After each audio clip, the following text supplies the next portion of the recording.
Thank you, Nina and Ricky. Good evening, everyone. I'm Alma Angeles for NET25 World News. On tonight's headlines, a 5.2 magnitude earthquake shook eastern San Diego County near the small town of Julian just after 10 a.m. Monday morning. Take a look.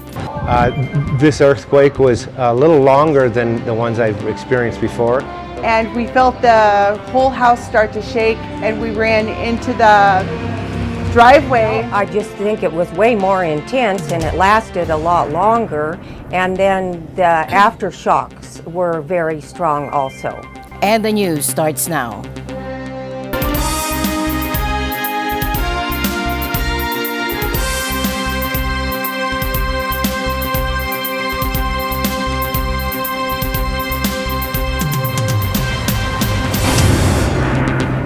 A 5.2 magnitude earthquake shook eastern San Diego County near the small town of Julian just after 10 a.m. Monday morning. Take a look. The quake's epicenter was about 2.5 miles south of Julian, roughly 17 miles east of Ramona, and about 8 miles underground. Experts say it's likely linked to Elsinore Fault, which is part of the larger San Andreas Fault system. People felt the shaking across a wide area from San Diego County all the way up to Los Angeles, Orange, and Riverside counties, and even down into parts of Mexico like Tijuana and Mexicali. Residents described it as a strong, long jolt. This earthquake was a little longer than the ones I've experienced before. The last one I seen, I was at work at night and it was a little rolling, and I just looked up and saw the hanging lights swaying.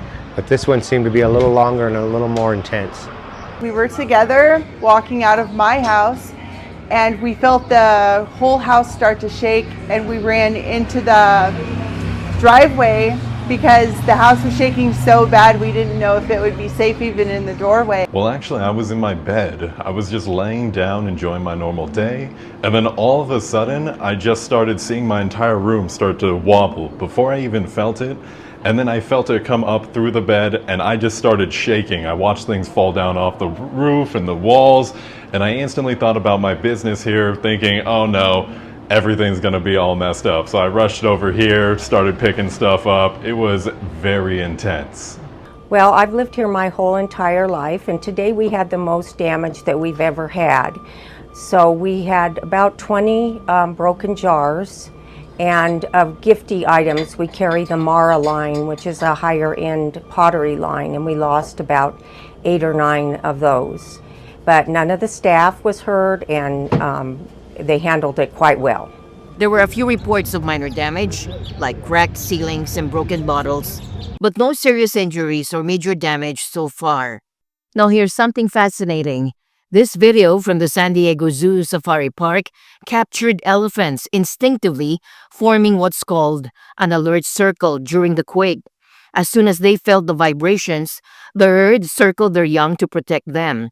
7-year-old Mikaya, a young female, moved to the center of the circle for safety, while Zuli, a 7-year-old male, stayed closer to the outer edge. 18-year-old Kazi was seen gently touching Zuli with her trunk.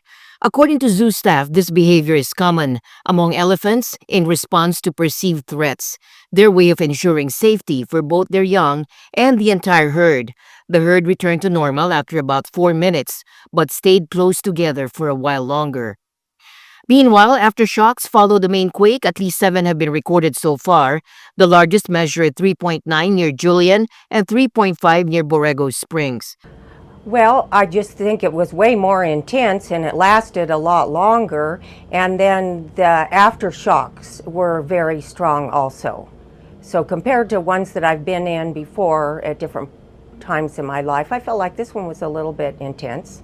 The National Weather Service confirmed there's no tsunami threat. Some boulders rolled onto State Route 76 during the shaking, briefly blocking traffic, but crews cleared them quickly. Emergency responders, including CAL FIRE and San Diego Sheriff's Office, say they haven't seen any significant injuries or property damage. Seismologists say that given the quake size and depth, serious structural damage is unlikely, except maybe in poorly built buildings. Still, this event is a good reminder that Southern California is an active seismic zone, and it's important to stay prepared. The United States and the Philippines are set to begin large-scale joint military exercises, deploying approximately 9,000 U.S. troops. The drill, known as Balikatan, come as tensions rise with China over its activities in the South China Sea and near Taiwan. Take a look. This year's Balikatan exercises, running from April 21st to May 9th, will involve 5,000 Filipino troops, 200 from the Australian Defense Force, and observers from Japan. Notably, for the first time, countries like Poland and the Czech Republic will also observe. What we're looking at here is really an exercise verging into a full battle test, which means we are now treating the exercise as a rehearsal for our defense. Military officials emphasize the exercises will be more focused, concentrating on maritime and air defense interoperability. We are looking at more or less 14,000 participants on both sides. We have an increase in the number of participants with the Australian Defence Force, the ADF. I think there are around 200, am I right, Doug? 200 participants from the ADF. We are going to have active observers coming from the JSDF, the Japanese Defense Force. This is also the reason why we do these joint exercises, to make sure that all of these not only work as single service operations, but they also work together as part of a joint force. The drills will span strategic locations from Palawan to northern Luzon, areas directly facing the South China Sea and Taiwan. The exercises are seen as a demonstration of deepening defense ties between the U.S. and the Philippines, particularly as confrontations with China escalate in the South China Sea. The U.S. has reaffirmed its ironclad commitment to the Philippines under the Mutual Defense Treaty. During a recent visit, U.S. Defense Secretary Pete Hegseth pledged to deploy advanced capabilities, including the Nemesis anti-ship missile system, already in the Philippines, to help deter what he called Chinese aggression. Nemesis, I will confirm that it's already in country. I will not say where, but it is going to participate. It's going to be part of the exercises. Brigadier General Michael Loico said every country, big or small, has the absolute and inalienable right to defend itself and train for that defense, and with our partners, our treaty allies, unquote. The exercises are expected to further heighten tensions in the region, as China has previously criticized similar drills. On the pretext of honoring bilateral treaties, the United States is meddling in the South China Sea issue, undermining China's territorial sovereignty and maritime rights and interests, and attempting to threaten and coerce China. This approach will simply not work. It needs to be pointed out that the Philippine side has repeatedly made infringements and provocation against China. Outside countries led by the United States have made continued attempts to destabilize the South China Sea through escalating tensions and providing weapons. It fully exposed their true intention of making troubles in the region. To the Philippine side, relying on foreign support to make waves in the South China Sea will backfire and eventually pawns will easily be abandoned. We urge the Philippine side to give up unrealistic illusions and come back to the right track of dialogue and negotiation at an early date. Meanwhile, tensions remain high as hopes for a swift end to the Ukraine war dim. Russian Foreign Minister Sergei Lavrov has stated that reaching a peace deal with the U.S. is proving difficult and that Russia will no longer rely on Western economic ties. Take a look. When we speak about eliminating root causes of any conflict, including Ukrainian conflict, this is the only way to resolve the problem and to establish long-lasting peace. Remove root causes. However, Lavrov clarified that progress has been slow. He referenced President Vladimir Putin's June 2024 demands, which include Ukraine relinquishing its NATO aspirations and withdrawing from all territories Russia claims. But on territories, I want to make a very important point. Sure. We are not about territories. We are about people who live on these lands, whose ancestors lived there for centuries, who founded cities like Odessa, Catherine the Great, who built factories, who built roads, ports, And these people, by twist of history during the Soviet days, became not part of Russia, but part of Ukraine, because this was considered a consolidating factor to neutralize the ultra-radicals living in the western part of Ukraine when it joined the Soviet Union after the war. The people who live there, they are being deprived of all human rights. It's important to remember that Russia currently controls a significant portion of Ukraine, including Crimea and parts of 4 other regions, a territorial claim widely rejected by the international community. Lavrov did express a positive view on some recent political statements that he calls common sense, and also points out the assessment by certain political voices that highlighted NATO expansion as the cause for the war. President Trump was the first and so far, I think, almost the only one among the Western leaders who repeatedly, with conviction, several times stated that it was a huge mistake to pull Ukraine into NATO. And this is one of the root causes which we quoted so many times. Meanwhile, the Kremlin has cautioned against expecting immediate progress. There are no clear outlines of a peace agreement yet, but there is a political will to move towards this agreement. And I repeat once again, we highly appreciate the constructive and meaningful contacts that we have had with U.S. Russia has sharply criticized remarks by Friedrich Merz, the incoming German chancellor, for suggesting that his country could supply Ukraine with advanced long-range Taurus cruise missiles. Merz made the comments during a television interview shortly after a devastating missile attack struck the northeastern Ukrainian city of Sumy. Indonesia dismissed today a report in defense publication Janes that Russia has requested basing military aircraft in Papua, its easternmost province, after the issue caused concern in Australia. The report is incorrect, according to Frega Wenes, the spokesperson of Indonesia's Defense Ministry. The Australian Broadcasting Corporation said Australian Defense Minister Richard Marles spoke to his Indonesian counterpart, who said there would be no Russian Air Force planes based in Indonesia. Papua is about 1,200 kilometers north of the Australian city of Darwin, where a U.S. Marine Corps rotational force is based for 6 months of the year. And Australian air bases are being upgraded to host visiting U.S. bombers.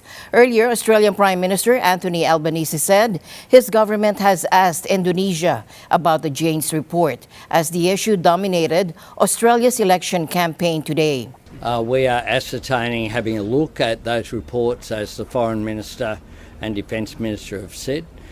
We have a good relationship with our friends in Indonesia, and we're seeking further clarification. We are seeking further information. We obviously do not want to see Russian influence in our region, very clearly.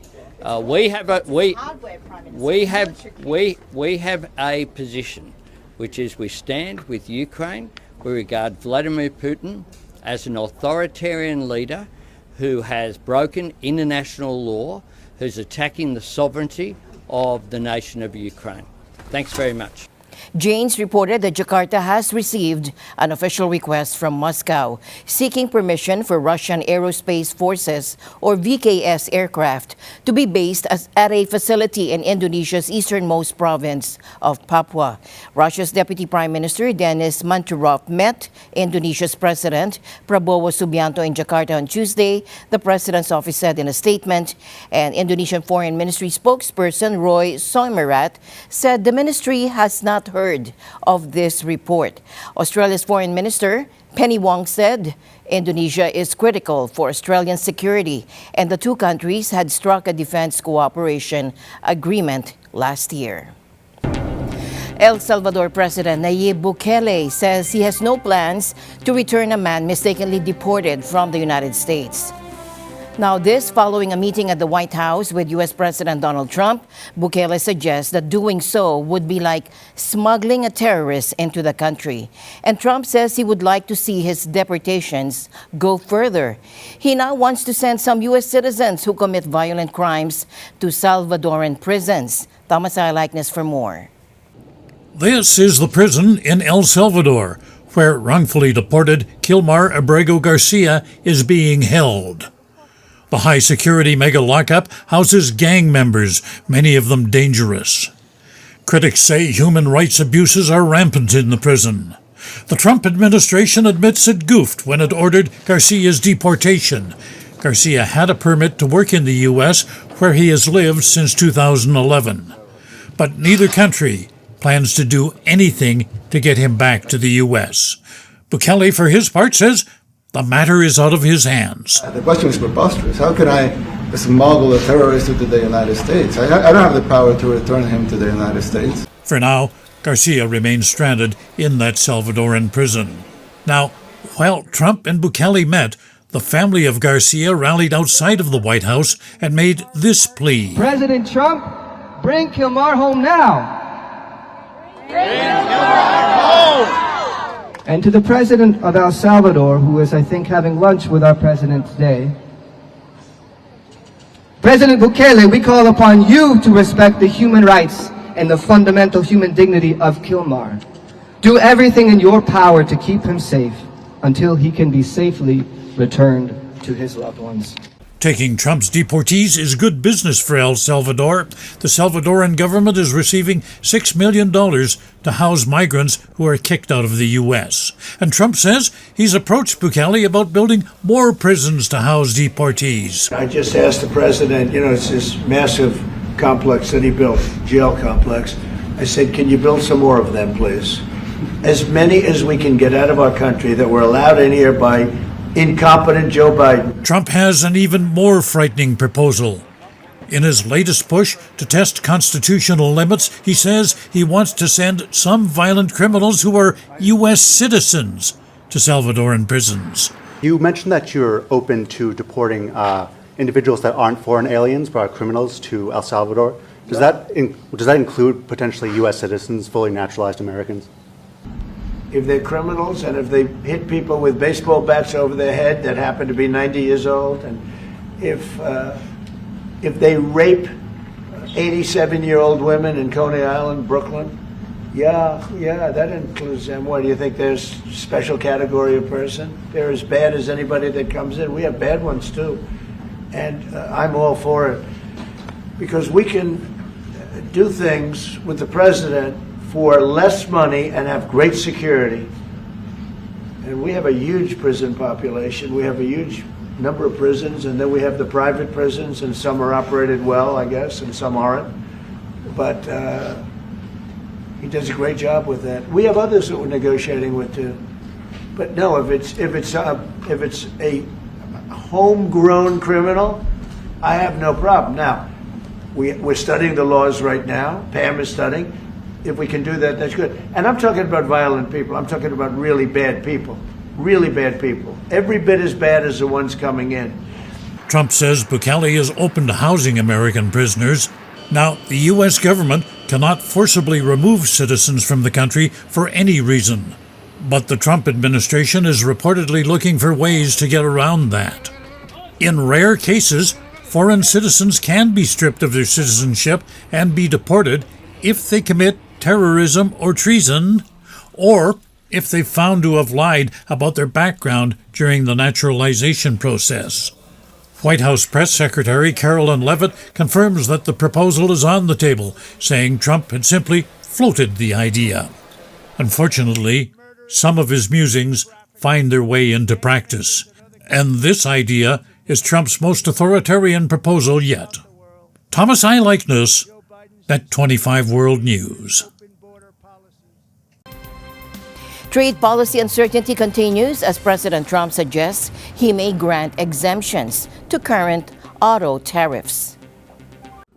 U.S. President Donald Trump added new wrinkles into his trade policy on Monday by suggesting he might grant exemptions on auto-related levies already in place. He said he was considering a modification to the 25% tariffs imposed on foreign auto and auto parts imported from Mexico and Canada. Those tariffs could raise the costs of a car by thousands of dollars. I'm looking at something to help some of the car companies where they're switching to parts that were made in Canada, Mexico, and other places, and they need a little bit of time because they're going to make them here, but they need a little bit of time. So I'm talking about things like that. This comes after the U.S. removed smartphones and other electronics from its tariffs on China over the weekend. Meanwhile, China's President Xi Jinping met with Vietnam's top leader To Lam in Hanoi Monday to discuss establishing stronger ties on trade and supply chains amid disruptions caused by U.S. duties. They also signed dozens of cooperation agreements between the two communist-run nations. I don't blame China. I don't blame Vietnam. I see their meeting today. Is that wonderful? That's a lovely meeting. They're meeting like trying to figure out how do we screw the United States of America. The visit, which had been planned for weeks, comes as Beijing faces 145% tariffs from Trump. Vietnam is negotiating a reduction of threatened U.S. tariffs of 46% that would otherwise apply in July after a global pause expires. Tariffs are now forcing Nissan to cut production of its best-selling U.S. model, the Rogue SUV. Take a look.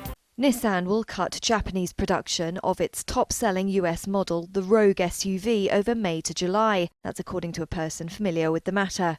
Nissan will become the latest global automaker to alter manufacturing plans in response to new US import tariffs. Donald Trump's decision to slap a 25% levy on cars built overseas has upended the global automotive supply chain. Nissan is Japan's third-largest car maker and is more exposed than some rivals. The US is its top market and accounts for more than a quarter of the vehicles it sold last year. Many of those were made in Japan and Mexico. The source told Reuters that Nissan plans to reduce output of the Rogue by 13,000 vehicles at its plant in southwest Japan during the 3-month period. They added that workers at the plant, which is Nissan's largest, will work fewer hours from May through to July, and production will be halted on some days. On Monday, Trump said he was considering modifying the auto levy because automakers need a little bit of time. Nissan said in a statement it was reviewing its production and supply chain operations to identify solutions, and that it was committed to adapting to market changes. Mark Zuckerberg faced intense questioning today in a Washington, D.C. courtroom, defending Meta's acquisition of Instagram and WhatsApp against antitrust allegations. Meta Platforms CEO Mark Zuckerberg took the stand in a Washington, D.C. courtroom on Monday in a trial over government allegations the social media giant built an illegal monopoly.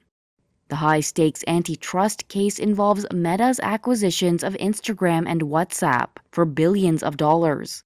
The Federal Trade Commission is seeking to force Meta to restructure or sell Instagram and WhatsApp.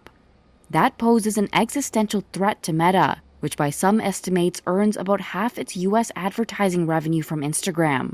While on the stand, Zuckerberg sought to defend against allegations his company bought Instagram and WhatsApp to eliminate competition. The FTC has pointed to emails in which Zuckerberg proposed acquiring Instagram as a way to neutralize a potential Facebook competitor, and expressed worry that encrypted messaging service WhatsApp could grow into a social network. How users spend time on social media and which services they consider interchangeable will be core to the case. Meta will argue that an increase in traffic to Instagram and Facebook during TikTok's brief shutdown in the US in January shows direct competition.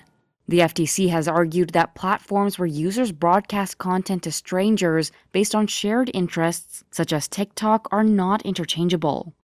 The trial, which is expected to stretch into July, is part of a crackdown on big tech, started during Trump's first administration. Amazon, Apple, and Alphabet's Google also face antitrust lawsuits by U.S. antitrust enforcers. Several major tech companies have moved to align more with Trump, such as rolling back diversity initiatives and having executives engage directly with the White House. But that has not resulted in a pullback on the antitrust cases. And the news continues here on NET25. We'll be right back.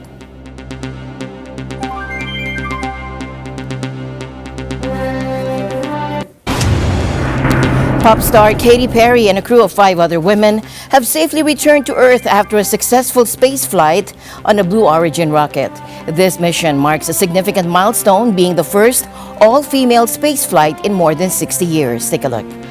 I hope they can see the unity that we modeled and replicate that and understand that we weren't just taking up space, we were making space for the future. And for me, like Gail said, this wasn't a ride, it wasn't a destination, it was a journey, and it was a supernatural one. Our instructor, Sarah, my new best friend, said, "You are my most success story because I've never trained anyone that was afraid to fly or was a nervous flyer. So I consider you a big success."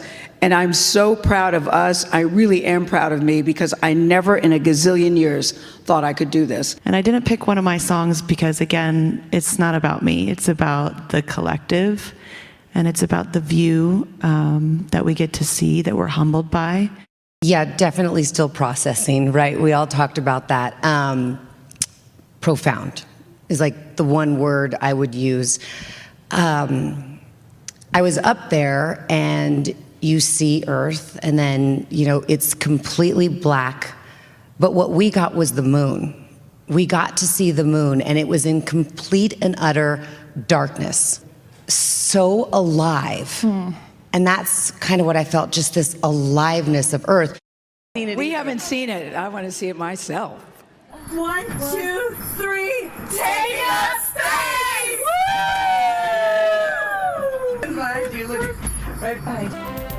The Earth's climate is changing at an alarming rate.